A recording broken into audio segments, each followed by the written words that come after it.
Good morning my dear friends, village গার্লমানা চ্যানেলে তোমাদের সবাইকে স্বাগত এবং অনেক অনেক ভালোবাসা।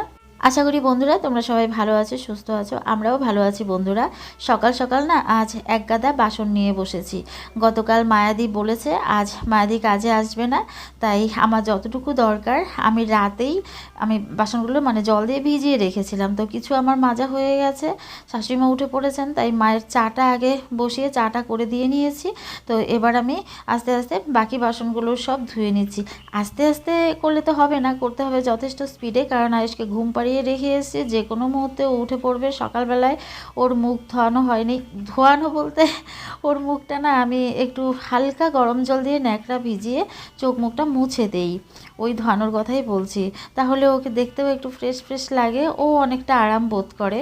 আমার নিজেরও কিন্তু বন্ধুরা এখনও পর্যন্ত ব্রাশ করা হয়নি। আমি সবার আগে রান্নাঘরেই ঢুকেছি। আজকে মাও একটু আগেই উঠে পড়েছিলেন ঘুম থেকে। আর এই বাসনগুলো যদি আমি এখন না মেজে রাখি না, আয়েশের বাবা টিউশন থেকে এসে সোজা ঢুকে যাবে রান্নাঘরে, এসে বাসন মাজা শুরু করবে। তো বাইরে থেকে পড়িয়ে এসে বাসন মাজবে। তাছাড়া ছেলে মানুষ বাসন মাজলে দেখতেও খুব একটা ভালো দেখায় না। হ্যাঁ, আমার সমস্যা থাকলে মাজবে সেটা আলাদা কথা, তখন করেছেও যথেষ্ট। এখন যেহেতু আমি পারি আর কি করতে, তাই চেষ্টা করি ওর ঘাড়ে যেন চাপ যতদূর সম্ভব কমাতে পারি আর কি। যখন পারি না তখন তো ওই ভরসা করতে হয়ই। তো সব কিছুই মাজা হয়ে গেছে বন্ধুরা। প্রেশার কুকারটা মাজতে আমার খুব টাইম লাগে। প্রেশার কুকারের ছিদ্রগুলো তো ঠিকঠাক পরিষ্কার না করলে ব্রাস্ট হয়ে যেতে পারে। একবার আমি এই ভয়টা পেয়েছিলামও, মায়াদি মেজে দিয়েছিল, আমি আর চেক করিনি, বুঝতে পারিনি, বসিয়ে দিয়েছিলাম। একদম পুরো ঘর ডাল ছিটকে সর্বনাশ হয়ে গেছিলো, আর আমি খুব ভয়ও পেয়ে গেছিলাম। সেদিন আমার ননাস ছিল বাড়িতে, তাড়াতাড়ি এসে যাই হোক আমাকে রক্ষা করেছিল। তো কাজকর্ম তো করেছি, পেটে তো কিছু পড়েনি। ছাতু ছিল ঘরে, এসে পাপা আসার পর বললাম কলা দিয়ে আর দুধ দিয়ে ভালো করে মেখে নিতে। মাখামাখির কাজটা তো ও খুব ভালো পারে করতে, তাই ও মেখে দিল। আর আমি দেখো রাক্ষসের মতো খাচ্ছি, কারণ পিছনে দেখতে পারছো আমার শাশুড়িমায়ের কোলে আয়েশ রয়েছে, ও অলরেডি উঠে পড়েছে। আমি তাড়াতাড়ি খেয়ে নিয়ে বন্ধুরা আয়েশকে ধরেছি, আর একটু আলু সেদ্ধ করে নিয়েছিলাম, ছোট আলুর খোসাটা। আয়েশে পাপা ছাড়াচ্ছে, মা সবজি কাটছেন, এদিকে মামি চলে এসছে। মামি চালের যে আমাদের যে ড্রামটা আছে ওখানে ঢেলে রাখবে। সবাই সবার কাজে ব্যস্ত। আর তাড়াহুড়ো করে বন্ধুরা একটুখানি খিচুড়ি করেছিলাম। গতকাল যে মা ওরা এনেছিলেন আতপ চালটা, কাকি যে দিয়েছিল আর কি, ঘরের চাল, তো ওইটা দিয়ে মায়ের রাতেই একটু খিচুড়ি খাওয়ার ইচ্ছে হয়েছিল, কিন্তু আয়েশের পাপা তো খিচুড়ি একদমই পছন্দ করে না, তার মধ্যে বৌদি দিয়েছে মাটন, সেই জন্য আর রাতে করিনি। আর এত দূর জার্নি করে এসছে না, বাইক চালিয়ে গেছিলো এত দূরে, তাই ভাবলাম খিচুড়ি না খাওয়াটাই উচিত। খিচুড়ির নাম শুনলেই তো জানো আমারও খেতে ইচ্ছে করে, তাই সকালবেলা তাড়াহুড়ো করে একটু করে নিলাম। পাঁপড়টা তেলে ভাজার সময় পাইনি, তাই সেঁকে নিয়েছি। আর দুপুরে রান্না হচ্ছে, ডাল ফোটানো হয়ে গেছে, আলু আর পটল দিয়ে তরকারি হচ্ছে, আর একটা বড়া হবে। এটা তোমরা সবাই খাও কিনা আমি জানি না। এটা কিন্তু বন্ধুরা এক ধরনের কচুর ডোগা। আমার বাবার বাড়ির ওখানে দস্তর বলা হয়, শ্বশুরবাড়ি এখানে দুধ কচু বলা হয়, কিন্তু কচুটা একদম কালো রঙের। কচু বলতে কচুর ডোগাটা আর কি। এটা মা ঝিরিঝিরি করে কেটে রেখেছেন, চালের সঙ্গে একটু ডাল মিশিয়ে ভিজিয়ে রেখেছেন, এটা দিয়ে বড়া হবে। আর আমি এবার তাড়াতাড়ি করে খিচুড়ি আর পাঁপড় ভাজাটা খেয়ে নিচ্ছি। আমার শাশুড়িমায় তো জানোই বরাবরেরই অভ্যেস, সঙ্গে সঙ্গে খেতে চান না, করেছি একটু বেশি করি। সন্ধেবেলায় অরণ্য আসবে, ও পছন্দ করে। মায়ের কোলেই দেখলে আয়ুষ রয়েছে, আমি তাড়াতাড়ি করে খেয়ে ওকে ধরবো, তারপর মা আবার রান্নাঘরে ঢুকবেন। তো মায়ের কাজ মোটামুটি রান্নাঘরে হয়ে গেছে বন্ধুরা। একটুখানি খেয়েছিলেন খিচুড়িও, খেতে নাকি ভালোই হয়েছে। গরম গরম খাননি, একটু বাদে খেয়েছেন আর কি, কিন্তু উনি পছন্দ করেন গরম খিচুড়ি খেতে। ওই যে অভ্যেস, চা খেয়ে সঙ্গে সঙ্গে খেতে পারেন না। তো মা এবার স্নানে ঢুকেছেন, আর আমি বড়াটা একটু উল্টে পাল্টে দিচ্ছি। এখন যেহেতু আয়ুষ ঘুমিয়েছে, অনেক কষ্টে ঘুম পাড়াতে পেরেছি, হার্ডলি 10-15 মিনিট ঘুমোবে, তারপর আবার ডাক পড়ে যাবে, বুঝতে পারবে তোমরাই আমার সঙ্গে থাকলে।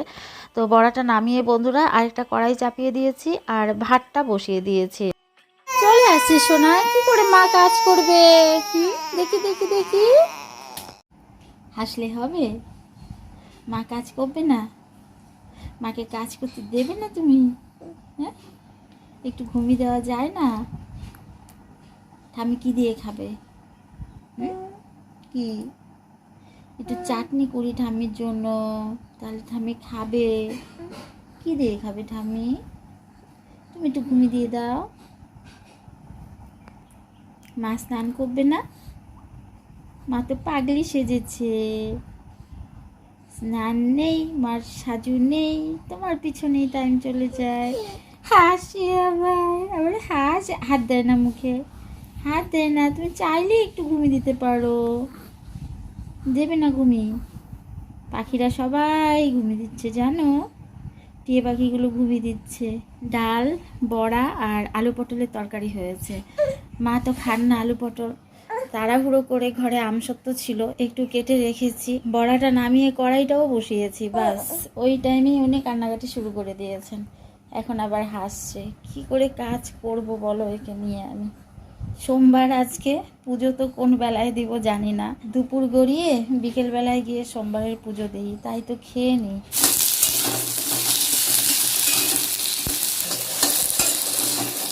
এখন আয়েশের বাবা বাজার থেকে এসছে বন্ধুরা, ও আছে আয়েশের কাছে। আমি এসে তাড়াহুড়ো করে চাটনিটা বসিয়েছি, কয়েকটা বাসন ছিল ওই বাসনগুলো ধুয়েছে। আর আমার চুলটা পরিপাটি করে আঁচড়ানো দেখে বন্ধুরা ভেবো না আমার স্নান হয়ে গেছে, স্নানে ঢুকবো শ্যাম্পু করবো, তো তাই চুলটা একটু ভালো করে আঁচড়ে নিয়েছি। আয়েশের চুলটাও শ্যাম্পু করানো দরকার ছিল, কিন্তু আজকে করাইনি। আজকে ভেবেছিলাম নখটা কাটবো, নখটা ভীষণ বড় হয়ে গেছে। ওর যা ঘুম, এখন মনে হচ্ছে নখটা ওর রাতেই কাটতে হবে, দিনের বেলায় কিছুতেই কাটা সম্ভব না, তাহলে আগের বারের মতো আবার আঙুল কেটে যেতে পারে। ওই যে ওর মামি কেটে দিয়েছিল, তারপর আর আমি সাহস পাইনি, ভেবেছিলাম ওর পিসি কেটে দেবে। আমার শাশুড়িমা বলছে পিসিকে দিয়েও কাটানো যাবে না, ওর পিসু নাকি অরণ্যর নখ কেটে দিত। চাটনিটা বসিয়ে আমিও বসে পড়েছি বন্ধুরা, খুব টায়ার্ড লাগছে, হাত পা একদম ভেঙে যায়, এত দৌড়ঝাঁপ করতে হয়। তবুও তো রান্নাঘরে রান্নাটা দুপুরবেলায় করতে পারি না ঠিকঠাক মতো কোনো দিনও। 2 মিনিট বসলাম, এখন আয়েশা পাপা দেখি কি এনেছে, একটু গুছিয়ে রাখি। গতকাল বন্ধুরা ভিডিওটা স্টার্ট করেছিলাম, কমপ্লিট আর করতে পারিনি। এখন বন্ধুরা আয়েশকে নিয়ে আমার এমন পরিস্থিতি হয়েছে, আমি তোমাদের ভিডিও ওয়াচ করতে পারি, কমেন্ট করতে পারি না, কিন্তু নিজের ভিডিওটা যে শ্যুট করে এডিট করব সেই সময়টা আমি পাই না। দিনের বেলায় তো ঘুমোতে চাই না। এখন অনেক কষ্টে যখন মা ওরা খাচ্ছিলেন তখন আমি ঘুম পাড়িয়ে রেখে এলাম, এখন আর মামিকে ডাকার প্রয়োজন হয় না।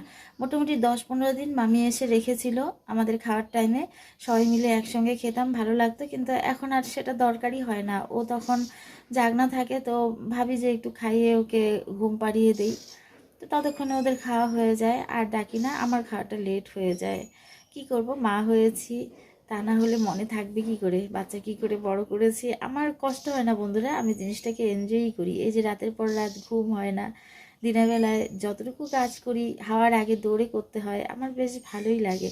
তো এবার খেতে এসেছি, আজকে রান্নাগুলো খুব ঝামেলা ছিল কিন্তু ভীষণই ইয়াম্মি। আমি যতটুকু পারি হেল্প করেছি দৌড়ঝাঁপ করে, কিন্তু ক্যামেরা ধরতে পারিনি, তাই তোমাদের রান্নাবান্না দেখাতে পারিনি। এখন অলরেডি দুজনের খাওয়া হয়ে গেছে, আমি খেতে আসছি, এখন দেখাচ্ছি কি কি আমাদের রান্না হয়েছিল। ছোট বাচ্চা নিয়ে যে এভাবে রান্না করা হয়, মা যে করছেন এটাই অনেক। এই যে দেখো, দেখে নিশ্চয়ই বুঝতে পারছো, কাঁঠাল রান্না হয়েছে, মেটে দিয়ে রান্না হয়েছে। আমাদের দ্বারা মানে শাশুড়ি বৌমার দ্বারা কাঁঠাল কেটে রান্না করা কিছুতেই সম্ভব হতো না এত ছোট বাচ্চা নিয়ে। গতকাল যখন আমার ননাস এসেছিলো, এটা ননাসের বাইরেই কাঁঠাল, আমাদের কাছে কাঁঠাল হয়েছে কিনা আদৌ তাও আমি দেখার সময় পাইনি, তো দিদিভাই কেটে রেডি করে রেখে গেছিলো, মেটে দিয়ে রান্না করা হয়েছে। মা তো এটা খাবেন না, তাই মায়ের জন্য মাছ হয়েছে, উনি চাননি, কিছুতেই খাবেন না, মাছও খেতে চান না, জোর করি ওর পাপাকে দিয়ে আমি আনিয়েছি। ডাল করতে হয়নি, গতকালের ছিল ওটাই জাল করেছিলাম, 1 বাটি ডাল হয়েছিল, আমি এটুকু খাবো, ওরা তো জাস্ট একটুই খায়, রাতে করব। আর এই যে চাটনিটা গতকাল করেছিলাম, চাটনিটা আছে অনেকটাই, আজকে খাওয়া হবে, কাল একটু পাতলা করে করেছিলাম। এই মাছটা করা হয়েছে মায়ের জন্য, তাও আবার রাতে খাবেন না, দুপুরের জন্যই হয়েছে। বেদানাটা সেই কবে ছাড়িয়ে রেখেছে, আজকে যদি না খাই তাহলে এটা ফেলে দিতে হবে, তাই আজকে যে করেই হোক খেতে হবে। আইটেম কিন্তু বন্ধুরা আরও আছে। এই যে দেখো, গতকালের বড়াটাই না সম্পূর্ণ মা করেননি, একটা ভুল হয়ে গেছিলো এতে। ফ্রিজে একটুখানি চাল বাটা ছিল, ওতে আমি ডিমের পকোড়া করেছিলাম, মানে ডিম চুবিয়ে নিয়ে আর কি। তো কাল যেহেতু সোমবার গেছে, ওটাতেই মা আর একটু চাল বাটা মিশিয়ে দিয়েছে, মা জানতেন না আমি ডিম মিলিয়েছিলাম, তাই কাল আর আমি ওই পকোড়াটা খাইনি। তো মা একদম কম করে করেছিলেন, আর সে পাপাও তো খুব একটা ভালোবাসে না, আমরা শাশুড়ি বৌমা এসব বড়া ভাজা খেয়ে থাকি বেশি, তাই আজকে করেছেন বাকিটা, আরও একটু কচুর ডগা কেটে তারপর একটু বেশি করেই করেছেন। বেশ কিছু বাজার এনেছে বন্ধুরা, কিছুই গুছোতে পারিনি, কালও কিছু জিনিস কেনাকাটা করা হয়েছিল, আমি যাইনি, আর এসে পাপা এনেছে, তোমাদের দেখাবো দেখাবো করে আর দেখাতে পারিনি। আমি নিজেও একটা খুব সুন্দর গিফট পেয়েছি বৌদির কাছ থেকে পয়লা বৈশাখ পারপাসে, এখন খেয়ে দিয়ে দেখি তোমাদের দেখাতে পারি কিনা।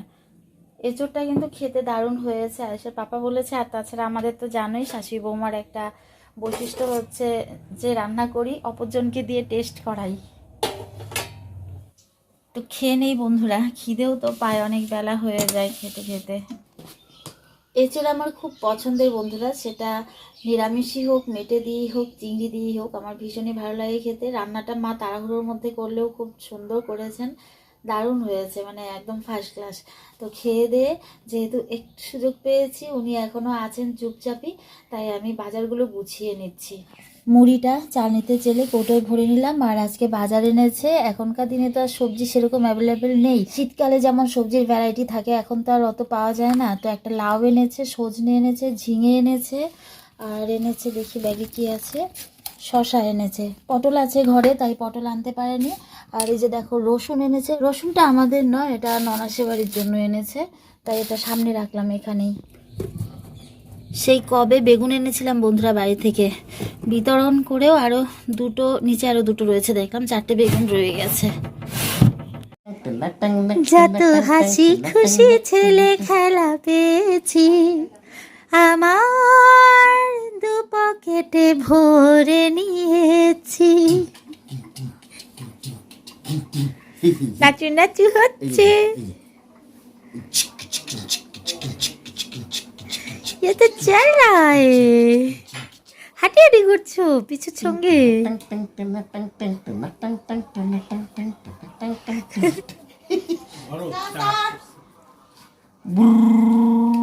যাও পিছুকে চা খেতে দাও, তুমি একটু খেয়ে নাও, তারপরে আবার নাচু নাচু করবে। গরম বেশি, মা খায় না তো, আমরা দুজনেই তো খাবো। ভালো হয়েছে না তরকারিটা?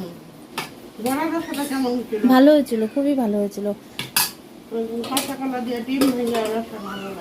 আমি তো বলছিলাম ঘরে 3টা কলা আছে, তোমাকে দিয়া দিব, বানায় তুমিও রাখবো, আমাদের দিবা, এই না করে। আমি কই না রে, এগুলো ঝামেলা।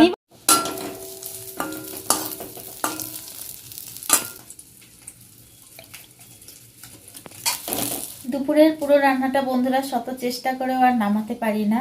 তো রাতের বেলায় চেষ্টা করি ছোটোখাটো যেটা আইটেম করা হয় সেটা আমি নিজের হাতেই করার। বাচ্চাদের ছুটি দিয়ে আয়ুষকে ঘুম পাড়িয়ে দিয়েছি, ওর পাপা আছে সঙ্গে, এই সময়টা ও ঘুমোয়, কিন্তু দুপুরবেলায় জানি না কেন ঘুমোতে চায় না, একটু বাদে বাদেই উঠে পড়ে, ঘুমোয় না বললেই চলে। তাই আমি অসহায়, ওকে ছেড়ে আমি ঢুকতে পারি না রান্নাঘরে। তো রাতেরবেলায় দুপুরের এঁচোড়টা তো রয়েছেই, আর মাছ নেই, মাছ একটা ছিল, দিদিভাইকেই খেতে বলেছি মাছটা। তো এখন 3 জনের জন্য 3টে ডিম অমলেট করছি, একটা মানে আলাদা করছি, আর 2টো ডিম একসঙ্গে ভেঙে করে নিচ্ছি, টাইমটা আমার সেভ হবে, 2 টুকরো করে নেব। আর একটু ডাল বসিয়েছি, মায়ের বড়াটা মুচমুচে করে ভেজে রেখেছি। এই যে দেখো ডাল ফুটছে, একদম সামান্য মসুর ডাল, এটা ছাড়া না আমি খেতে পারবো না, শুকনো খেতেও পারি না, আর এখন আমার শুকনো খাওয়া উচিতও না, অনেকেই বলে। একটা অমলেট হয়ে গেল, এখানে 2টো ডিম আছে, এটা করে নেব, বাস হয়ে যাবে। ভাতটা করেছে আয়ুষের পাপা, কারণ তখন আমি আয়ুষকে ঘুম পাড়াচ্ছিলাম। আসছি,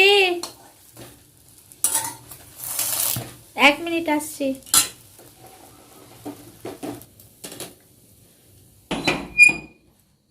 বাইরে তো হাওয়া আসছে, বৃষ্টি হবে নাকি? আরে দেখো বাইক ঢোকায় নাই, খোলাই রাখি দরজা। খেয়ে বন্ধুরা চলে এসেছি, আয়ুষ ঘুমোচ্ছে, বোঝা যাচ্ছে কিনা দেখা যাচ্ছে না বোধহয়, মশারির ভেতরে তো। তো তোমাদের কিছু পয়লা বৈশাখে পাওয়া গিফট শেয়ার করব। আমিও পেয়েছি, আয়ুষও পেয়েছে, আয়ুষের পাপাও পেয়েছে। তো চলো এক এক করে দেখা যাক। উনি আবার উঠবে উঠবে করছে, ফ্যানটা অফ করে দিয়েছিল, বুঝতে পারে। গরম যদিও আজ অতটা নেই, বাইরে হাওয়া বইছিল দেখেছো, আর বাজ পড়ছে, মনে হয় বৃষ্টি হবে রাতে। আয়ুষের পাপাকে বন্ধুরা আমার বৌদি একটা টি শার্ট দিয়েছিল, টি শার্টটা খুব সুন্দর ছিল, কিন্তু ওর না মাপে হয়নি, সাইজে বড় হয়ে গেছে।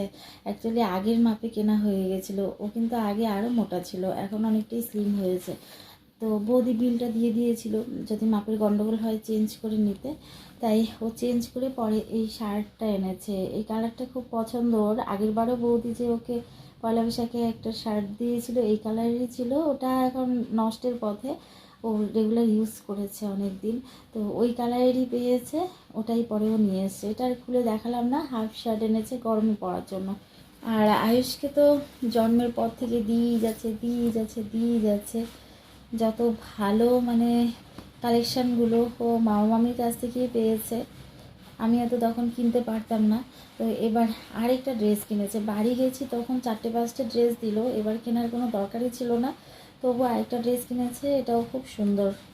এই দেখো বন্ধুরা, হোয়াইট আর স্কাই কালারের কম্বিনেশনে এইটুকু ড্রেস দাম নিয়েছে 329।